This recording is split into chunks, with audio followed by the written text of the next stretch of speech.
Hello everybody, विज्ञान express में आप लोगों का बहुत बहुत स्वागत। हम फिर हाजिर हैं एक नए वीडियो के साथ में।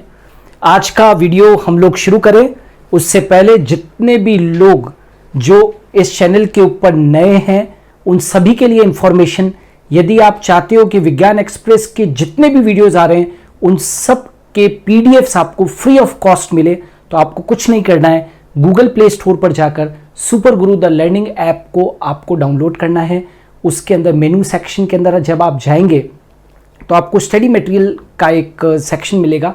उस स्टडी मटेरियल को क्लिक करेंगे, उस सेक्शन को, तो विज्ञान एक्सप्रेस का एक फोल्डर मिलेगा। उसके अंदर सारे के सारे पीडीएफ्स अभी तक जितने भी वीडियोस आ रहे हैं या आने वाले हैं उनके आपको पीडीएफ्स अवेलेबल हो जाएंगे। सो चलिए आगे बढ़ते हैं और हम आज का वीडियो शुरू करें। उससे पहले कुछ पंक्तियां जो मुझे बहुत अच्छी लगती है, मैं उनको बहुत अपने जीवन के अंदर उतारता हूँ। Trust yourself that you can do it and get it. क्या कहा मैंने? Trust yourself that you can do it and get it. अपने आप के ऊपर बच्चों विश्वास करना सीखो। अपने आप के ऊपर विश्वास करना सीखो कि आप कर सकते हो और आप किसी भी चीज को क्या कर सकते हो, पा सकते हो। इन्हीं पंक्तियों के साथ में मेरा आज का एक बहुत इंपॉर्टेंट वीडियो और वो जेनेटिक्स से रिलेटेड है। जेनेटिक्स से रिलेटेड इंपॉर्टेंट रेशियोज यानी कि आनुवंशिकी से संबंधित मुख्य अनुपात।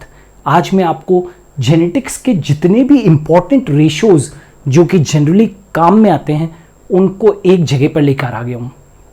ठीक है, तो आनुवंशिकी से संबंधित जितने भी मुख्य अनुपात हैं, जितने भी क्रॉसेस के मुख्य अनुपात हैं, वो आज आपको यहां पर देखने को मिलेंगे। तो चलिए शुरू करते हैं। मेरा सबसे पहला है phenotypic ratio of a monohybrid cross, मतलब एकल संकर क्रॉस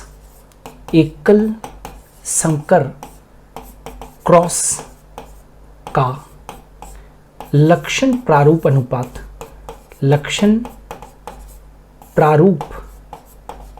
अनुपात। एकल संकर क्रॉस का लक्षण प्रारूप अनुपात यानी कि phenotypic ratio of a monohybrid cross. आप लोगों को सभी को ज्ञात होगा कि ये रेशो जो आता है वो आता है 3:1। अच्छा, ध्यान रहे, मैं बात मेंडल को ध्यान में रखकर कर रहा हूँ।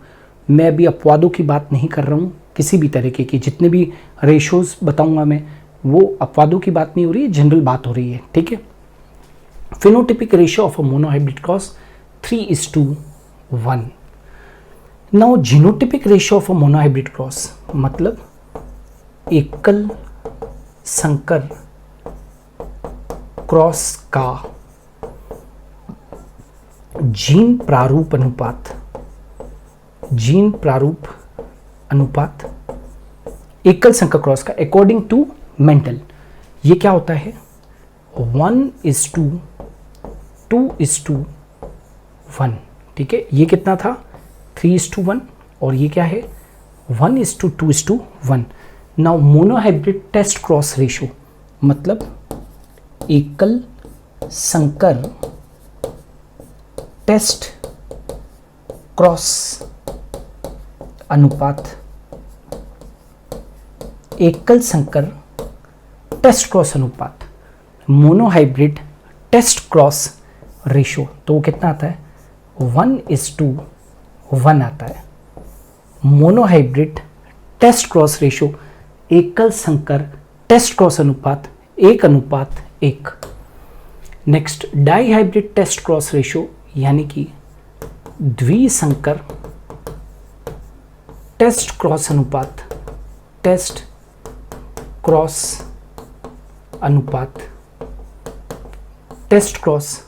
डाईहाइब्रिड टेस्ट क्रॉस अनुपात ये कितना आता है?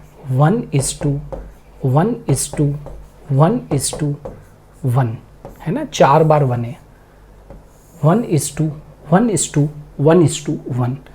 फिर आ जाते हैं ट्राई हाइब्रिड टेस्ट क्रॉस अनुपात मतलब त्रिसंकर टेस्ट क्रॉस अनुपात। तो कैसे लिखते हैं? तो 8 बार 1 2 3 4 5 6 7 8। मेरे आज के वीडियो का मकसद आप लोगों को एक ही जगह पर सारे के सारे अनुपात पढ़ा देना है, ठीक है। यदि आप चाहते हो कि इनके डिटेल ये रेशो कैसे निकले तो आप मेरे डिटेल वीडियोस देख सकते हैं biology by doctor NH Jain channel पर। तो ये 8 बार क्लियर है, 1 2 3 4 5 6 7 एंड 8।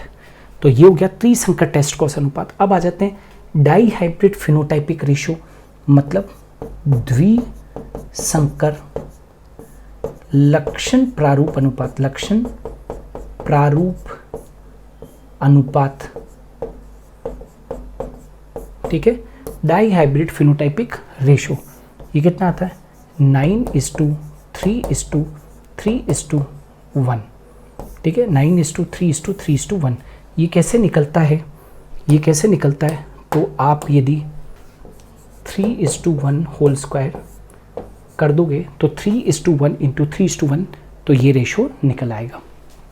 नेक्स्ट आ जाते हैं द्विसंकर, द्विसंकर जीन प्रारूप अनुपात, ठीक है। अब क्या आ रहा है द्विसंकर, द्विसंकर जीन प्रारूप अनुपात, जीन प्रारूप अनुपात, द्विसंकर जीन प्रारूप अनुपात, द्विसंकर जीन प्रारूप अनुपात। तो ये कितना होता है, तो ये कितना होता है 12 24 12 12 1। याद रखोगे बच्चों, क्या कहा मैंने 12 24 12 12 1, बीच में बिंदिया लगा दो। याद कैसे करोगे 12 24 12 12 1, 12 24 12 12 1। और यदि निकालना चाहते हो तो ऐसे 1:2:1 को स्क्वायर कर दो तो ये निकल आएगा 1:2:2:4:1:2:1:2:1। यदि याद नहीं हो रहा है तो सीधा 12 24 12 12 1, अपने को तो एग्जाम में अप्लाई करना है, ठीक है। 12 24 12 12 1 याद रखोगे, डाई हाइब्रिड जीनोटाइपिक रेशो है। ये हुआ अपना डाई हाइब्रिड जीनोटाइपिक रेशो। अब आ जाते हैं next one, try hybrid phenotypic ratio. Try hybrid phenotypic ratio मतलब त्रिसंकर। अब त्रिसंकर लोगों को निकालना नहीं आता है। त्रिसंकर, त्रिसंकर लक्षण प्रारूप अनुपात, लक्षण प्रारूप अनुपात, ठीक है। त्रिसंकर लक्षण प्रारूप अनुपात को कैसे याद करोगे बच्चों 27 9 9 9 3 3 3 1, बीच में बिंदिया लगा दो बस। याद करने का तरीका क्या है 27 9 9 9 3 3 3 1, बस ये याद हो गया। ये त्रिसंकर क्रॉस का लक्षण प्रारूप अनुपात है। अब ये तो किसी को आता ही नहीं है ज़्यादातर बच्चों को, जबकि बहुत आसान है। अच्छा ये कैसे निकाला हमने, ये ट्राई हाइब्रिड क्रॉस को निकालने का तरीका क्या 3:1 पावर 3 लगा दो, 3:1 इंटू 3:1 इंटू 3:1 ये आ जाएगा। अब त्रिसंकर, त्रिसंकर जीन प्रारूप अनुपात, इसको निकालने के लिए क्या करते हैं 1:2:1 को, ट्राई हाइब्रिड है ना तो 3 कर दो स्क्वायर। अब इसको लिखने का सबसे बढ़िया तरीका क्या है, देखो इधर मैं सिखाता हूँ आपको। 12 24 12 12 1 ऐसे लिखो, फिर नीचे लिखो 12 24 12 12 1, एक जैसा 12 24 12 12 1, 12 24 12 12 1, और बीच में इसको डबल कर दो। 1 का 2, 2 का 4, 2 का 4, 4 का 8, 1 का 2, 2 का 4, 1 का 2, 2 का 4, 1 का 2, बस। तो कैसे हुआ 12 24 12 12 1, 12 24 12 12 1 और बीच में 24 48 24 24 2 हो गया। 12 24 12 12 1 ऊपर, नीचे वाली रो के अंदर 3 रो याद रखिए, 12 24 12 12 1, नीचे वाली रो के अंदर 12 24 12 12 1 और बीच वाली रो में 24 48 24 24 2, बस बीच में बिंदिया लगा दो। ज़्यादातर कहते हैं मुझे कि अरे सॉरी ये तो याद ही नहीं होता है इतना बड़ा। अरे है क्या, उसमें याद क्या करना है, ये निकल आया। कई बार टीचर्स भी नहीं बताते हैं और बच्चे तो माशाल्लाह वो तो और भी हैं, वो कुछ याद ही नहीं करने की कोशिश करते हैं। तो 1:2:1 को क्यूब कर दो तो ये निकल आएगा। कैसे याद किया? 12 24 12 12 1, ऐसे याद रखो। 12 24 12 12 1, नीचे वाली रो में 12 24 12 12 1 और बीच वाली रो को डबल कर दो, 24 48 24 24 2, 12 24 12 12 1। ऐसे अब कैसे याद करूंगा? 12 24 12 12 1, 24 48 24 24 2, 12 24 12 12 1। दैट्स इट, ये याद हो गया। अब कुछ रेशोज जो मैं बात कर रहा हूं ये मेंडल के अपवाद हैं। रेशो ऑब्टेन इन इनकम्प्लीट डोमिनेंस मतलब अपूर्ण प्रभाविता में उत्पन्न, अपूर्ण प्रभाविता में उत्पन्न अनुपात। तो वो कौन सा अनुपात आएगा?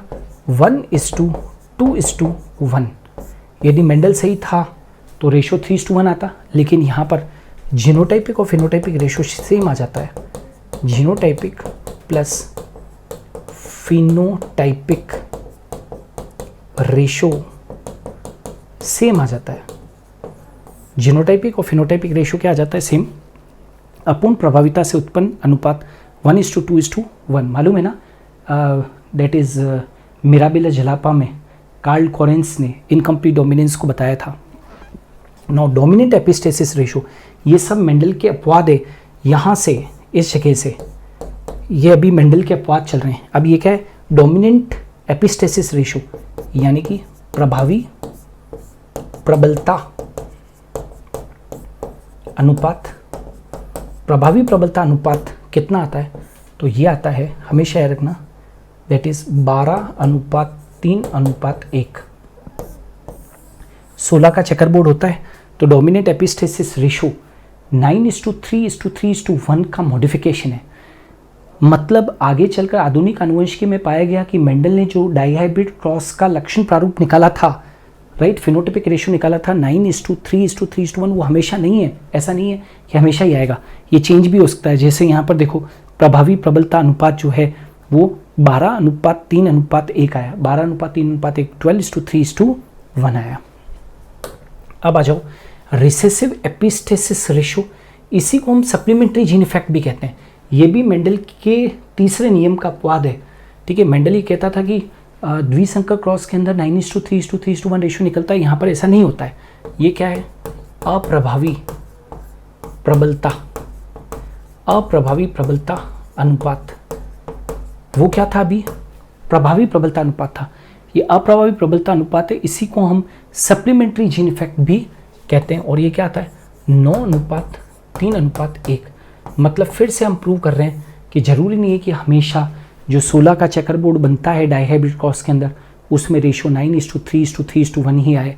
ये रेशो अलग भी आ सकता है, जैसे कि यहाँ पर आ रहा है 9:3:4। Complementary gene effect, complementary gene effect, complementary gene effect में क्या होता है? जो रेशो आता है कॉम्प्लीमेंट्री जीन इफेक्ट है ना, उसके अंदर रेशो जो आता है वो कितना आएगा? 9:7। वापस से आप देख सकते हो रेशो मेंडल के अनुसार जो 9:3:3:1 डाइहाइब्रिड क्रॉस में आना चाहिए वो यहाँ नहीं आता है, 9:7 आता है। डुप्लीकेट जीन प्रभाव, डुप्लीकेट जीन प्रभाव, डुप्लीकेट जीन प्रभाव फिर से मेंडल के नियमों का अपवाद है। ठीक है ना, मेंडल ये कहता है कि रेशो 9:3:3:1 निकलता है डाइहाइब्रिड फिनोटाइपिक रेशो। यहाँ पर वो रेशो न निकल कर और आ जाता है 15:1। 15 कितना आता है? 1। और इनहिबिटरी जीन इफेक्ट मतलब संदमक जीन प्रभाव। इनहिबिटरी जीन इफेक्ट का मतलब संदमक जीन प्रभाव। तो संदमक जीन प्रभाव जो है वो कितना आता है? It is 13:3। 13:3। तो this is inhibitory gene effect. Clear? तो मैंने आज के इस वीडियो के अंदर लगभग 15 अनुपात को यहाँ पर लिया है। जितने भी जो रेगुलरली जो यूज होते हैं अनुपात जेनेटिक्स के अंदर, राइट, तो वो 15 रेशोज जो है, जो कि बहुत इंपॉर्टेंट है, मैंने यहाँ पर कोशिश की है कि एक जगह पर लेके आ जाऊँ। होप सो आप लोगों को ये जो जेनेटिक्स के अंदर जो मैंने आज का वीडियो बनाया है वो अच्छा लगा होगा, और अच्छा लगा हो तो कमेंट सेक्शन के अंदर ज़रूर लिखिए।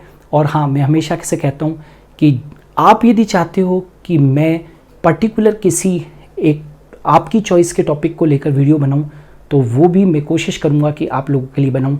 ये भी मेरे एक व्यूअर को डेडिकेटेड है। एक व्यूअर ने कमेंट सेक्शन के अंदर आज से 8-10 दिन पहले लिखा था कि सर जेनेटिक्स के ऊपर कोई वीडियो रेशोज़ के ऊपर लेके आइए, तो मैंने आज उस डिमांड को पूरा किया है, right. So this video is dedicated to that viewer. मेरे लिए व्यूअर्स बहुत बहुत इम्पॉर्टेंट है, राइट। मेरे स्टूडेंट्स जो हैं वो मुझे दिल से प्यारे हैं, मैं उनके लिए बहुत सारा काम करना चाहता हूँ, बस आपकी तरफ से मुझे इसी तरीके से सपोर्ट चाहिए। आपका सपोर्ट मिलता रहेगा तो हम लोग आपके लिए बहुत बहुत सारा काम करते रहेंगे। इसी तरीके के फ्री वीडियोस हम लोग बहुत सारे लेकर आएंगे। और हाँ, जैसा कि मैंने पहले भी कहा था, बहुत जल्दी आप लोगों के लिए मेरे इस चैनल के ऊपर एक फ्री सीरीज़ आने वाली है जो किसी सीमा बंधन में बंधी हुई नहीं है। यानी कि वो बच्चा कोई आर्ट्स का है या कॉमर्स का है या साइंस का है या मैथ्स का है, डजेंट मैटर, राइट। वो जो नई सीरीज़ होगी वो सभी के लिए हर एक कैटेगरी के बच्चे के लिए बहुत बहुत इम्पॉर्टेंट साबित होगी। तो बहुत जल्दी उस सीरीज़ को लेकर आऊँगा। इसी तरीके से प्यार और मोहब्बत बनाए रखिए। Thank you. आज के लिए इतना ही। हम कल फिर हाजिर होंगे एक नए वीडियो के साथ में विज्ञान एक्सप्रेस में ठीक 11 बजे।